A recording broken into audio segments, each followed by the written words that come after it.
પહેલાં પણ કહ્યું, education is all about transformation. તમે અન્યનું જીવન કઈ રીતે ટ્રાન્સફોર્મ કરી શકો છો.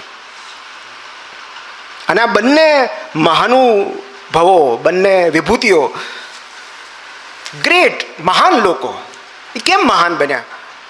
કારણ કે એમણે માત્ર રૂપિયાનો વિચાર ન કર્યો. એમણે એવું વિચાર્યું કે હું કેટલા લોકોના જીવનમાં પરિવર્તન લાવી શકું છું, કેટલાકની જિંદગી બદલી શકું છું. બાળક હોય કે તમારી આસપાસ રહેતા લોકો હોય. હું તો સિમ્પલ, હું ઘણીવાર મને લોકો કહે ડિપ્રેશન, હું એમ કહું છું કોઈ એક સજીવની કાળજી લો. એક બિલાડીને દૂધ પીવડાવો, કૂતરાને બિસ્કિટ ખવડાવો, તમને બહુ જ સારું લાગશે. મેં એક મારા ફ્રેન્ડને કીધું કે ભાઈ તને આવું ઉદાસી લાગતી હોય ને તો તું બિલાડી લઈ આવ. અને ખરેખર કેટ્સની પ્રેઝન્સ છે ને, ઇવન ડોગ્સની for that matter, anti depression જેવું કામ કરે છે. 6 મહિના પછી મેં પૂછ્યું, મેં તો શું થયું? તો કે હવે ઓલી બિલાડી ડિપ્રેશનમાં છે.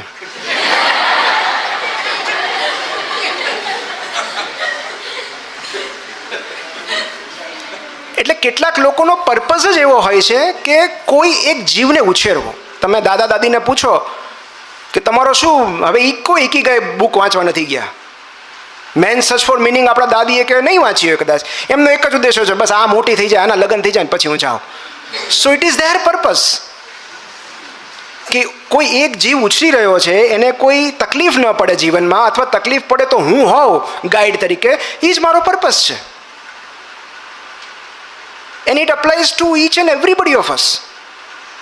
તમે એક વૃક્ષ વાવો છો તોય તમને એક પર્પઝ મળી જાય છે કે એક જીવ તમે ઉછેરી રહ્યા છો. આ માતા બન્યા પછી કેમ આટલી બધી સ્ત્રીઓને અચાનક જીવન ગમવા લાગે છે? એમને પર્પઝ મળી જાય છે, મારું બાળક હવે મારો ઉદ્દેશ્ય છે. સો જ્યારે પણ કોઈ એક જીવની કાળજી આપણે લઈએ છીએ, એના જીવનમાં વૃદ્ધિ કરીએ છીએ, એને વિકાસ કરીએ છીએ એનો, ત્યારે આપોઆપ આપણને આપણું મિનિંગ મળી જાય છે. સો જ્યાં તમારું કન્વિક્શન નથી, જ્યાં તમને મિનિંગ નથી મળતો, પર્પઝ નથી મળતો, ત્યાં તમે રૂપિયા કમાઈને પણ ખુશ નહીં રહી શકો. સો આ બંને વસ્તુ સાથે હોવી જોઈએ.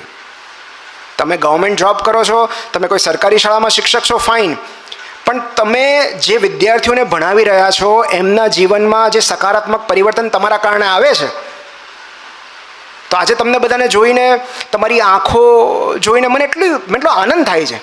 જે રીતે તમે મારા પુસ્તકો ડિસ્પ્લે કર્યા છે, મને ખરેખર એટલું સંતોષની ફિલિંગ થાય છે કે ગ્રેટ, ચલો મારા આટલા કામથી તમને કંઈક તો જાણવા મળ્યું, કંઈક તો બદલાયું. તો અને વિદ્યાર્થીઓના જીવનમાં પરિવર્તન લાવવું એ તો સૌથી પુણ્યનું કામ છે, સૌથી મોટી સેવા છે. તો આ થોડી મેં ગંભીર વાતો કરી, હવે થોડી હળવી વાતો તરફ જઈએ.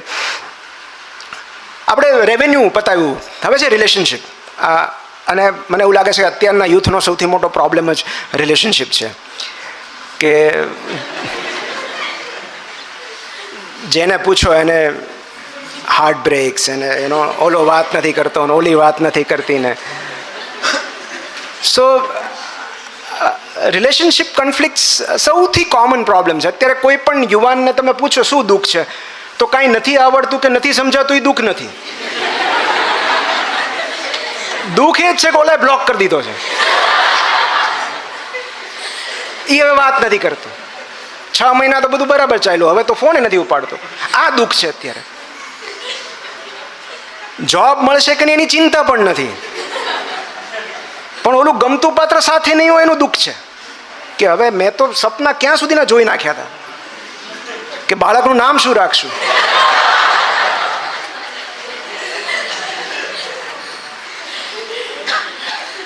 તો આ અત્યારની સમસ્યા છે. અને યુનિવર્સિટી, આની શરૂઆત અહીંયા થઈ જાય કોલેજમાં જ, પણ આ જે પ્રોબ્લેમ્સ છે એ કેરી ફોરવર્ડ એના દરવાજાની બહાર પણ થતા હોય છે. કારણ કે અહીંયા બહુ રોઝી હોય, તમારી પાસે ખૂબ બધા વિકલ્પો હોય. બહાર એવું એટલું સરળ નથી હોતું ભાઈ.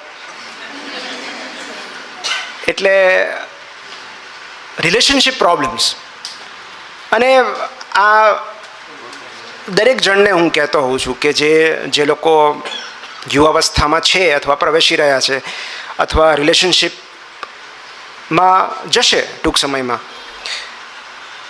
કારણ કે એ પણ જરૂરી છે. મને એકાંત ગમે છે એવું કહેવા માટે પણ જીવનમાં કોઈકની હાજરી જરૂરી છે. હા, રોજ સવારે તમને કોઈ ઉઠાડવાવાળું ન હોય, સાંજે ઘરે કોઈ તમારી રાહ જોવાવાળું ન હોય, કોઈ તમને રોકવાવાળું ન હોય, ટોકવાવાળું ન હોય, પ્રશ્નો પૂછવાવાળું ન હોય, તો એ અવસ્થાને આઝાદી કહેવાય કે એકલતા કયો? સો એ પણ જરૂરી છે. પણ હું એવું કહીશ કે સૌથી મહત્વની બાબત છે સેટ યોર બાઉન્ડ્રીઝ.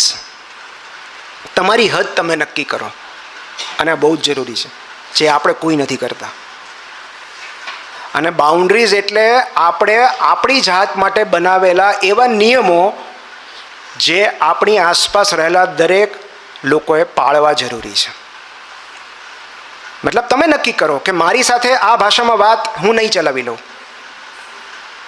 આ ગેરશિસ્ત હું નહીં ચલાવી લઉં, આ પ્રકારની મજાક કે મશ્કરી મને મંજૂર નથી. અને જો કોઈ એનું ઉલ્લંઘન કરે છે તો એ વ્યક્તિથી દૂર જવું એ તમારો અધિકાર છે. સો તમારી આસપાસ રહેલા દરેક લોકોને ખબર હોવી જોઈએ કે તમારી સાથે વાત કરવાના કેટલાક નિયમો છે, અને જો તમે એનું પાલન ન કરી શકો તો આપણે વાત નહીં કરીએ. સેટિંગ બાઉન્ડ્રીઝ બહુ જ જરૂરી છે, કારણ કે આજે મોટાભાગના લોકો એટલે હેરાન થાય છે, એમને ખબર જ નથી કે હદ રેખા ક્યારની ભૂસાઈ ગઈ છે. જ્યારે પહેલો હાથ ઉપાડ્યો તો ત્યારે જ બાઉન્ડ્રી ક્રોસ થઈ ગઈ છે, એ વાયોલેટ થઈ ગયા છે રૂલ્સ. અને આ તમારા સેલ્ફ એસ્ટીમ માટે બહુ જરૂરી છે. જો તમે તમારી જાત માટે નિયમો નહીં બનાવો, જો તમને જ તમારા નિયમો ખબર નથી કે how you should be treated, અન્યને કઈ રીતે ખબર પડશે? બિકોઝ તમારી સાથે કેવા પ્રકારનું વર્તન વ્યવહાર થવો જોઈએ એના સ્ટાન્ડર્ડ્સ તો તમે જ નક્કી કરશો ને.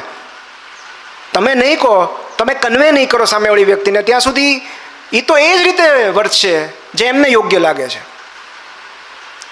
સો સેટિંગ બાઉન્ડ્રીઝ બહુ જરૂરી છે. અને જ્યારે એ બાઉન્ડ્રીઝ તૂટે છે, વાયોલેટ થાય છે, ત્યારે તમે એવું કહી શકો કે હવે હું સમાધાન કરી રહ્યો છું. અને કેટલું સમાધાન કરવું, ક્યાં સુધી સમાધાન કરવું, એ તમારે નક્કી કરવાનું છે. સમાધાન જ્યારે શોષણમાં રૂપાંતરિત થઈ જાય એ પહેલાં આપણે અટકી જવું જોઈએ.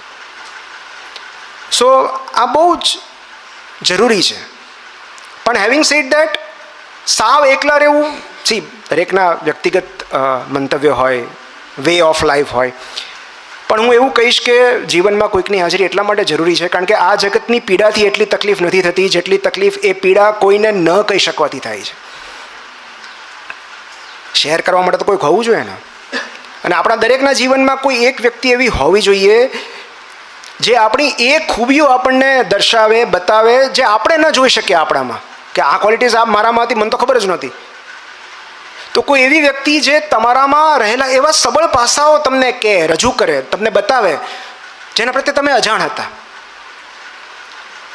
જે તમને નીચું પાડે, જે તમને ડિસ્કરેજ કરે, તમારો કોન્ફિડન્સ તોડી નાખે, એ તમારો પાર્ટનર કઈ રીતે હોઈ શકે? હું પાર્ટનર શબ્દ વાપરું કારણ કે બેટર હાફ ને વર્સ હાફ ને એવું કશું નથી હોતું. હાફ શું મતલબ, this is a complete life. આ પેલું કહે ને એક ખોવાયેલો ટુકડો તમને જડી ગયો, એવું કશું નથી હોતું. ઈશ્વરે એવું રાખ્યું છે કે અત્યારે તમે અડધા છો, ઉતાવળમાં તમને મોકલી દઉં છું, બાકીનું અડધું તમે ત્યાં ગોતી લેજો. This is a complete life. તો કોઈ તમને પૂરા નથી કરવાનું. તમે એક સંપૂર્ણ જીવ છો, એવા જેવા બાળપણમાં હતા. કોઈ આવે કે ના આવે, તમે તમારી મસ્તીમાં છો. કોઈ તમારી સેલ્ફનું એક્સપાન્શન કરશે. Nobody can complete you because you are already complete. But એ વ્યક્તિની જરૂર છે જે તમને એક્સપાન્ડ કરે, જે તમારી ચેતનાનો વિસ્તાર કરે, જે તમને ગ્રો કરે. Because love is growth. Ultimately પ્રેમ એ બીજું કશું નથી, એ સાથે વિકસવાની વાત છે. એટલે આ બહુ જરૂરી છે. અને આપણી સૌથી મોટી ગેરમાન્યતા એ છે કે સુખી થવા માટે લગ્ન કરવા જોઈએ. કારણ કે જો આપણે આપણી જાતને સુખી નથી કરી શકતા તો એ જવાબદારી કોઈ અન્ય પર નાખવી તો કેટલો મોટો અત્યાચાર છે. મતલબ આપણી માટે પણ એના માટે પણ એમ. તો અને કશુંક મેળવી લેવાની વૃત્તિ સાથે, કશુંક પામવાની વૃત્તિ સાથે તમે કોઈ રિલેશનશિપમાં પ્રવેશો છો તો એ તો ડિઝાસ્ટરની શોર્ટ ફોર્મ્યુલા છે.